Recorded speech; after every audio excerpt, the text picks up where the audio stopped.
sort of makes you feel like you're forgotten, or you're just placed here to be forgotten or be like pushed off to the side.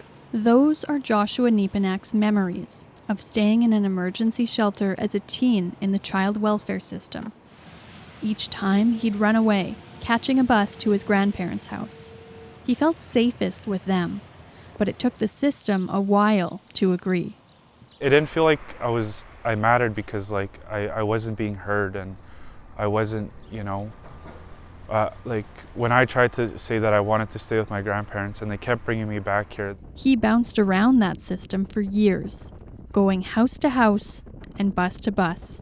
The province says the locations of the emergency shelters are confidential, but we know some of the shelters Niepenak stayed in are in residential areas like this. There are 46 of those shelters in Manitoba, 39 in Winnipeg, and 7 in other parts of the province.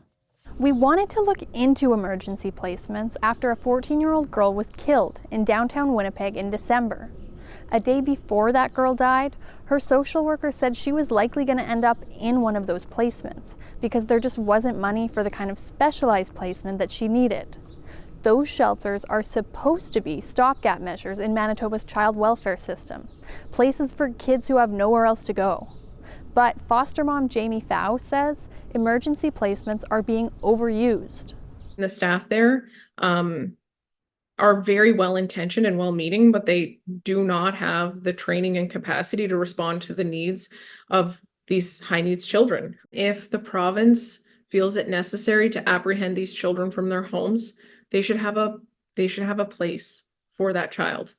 That isn't an emergency placement and then we'll figure it out later. That's so irresponsible.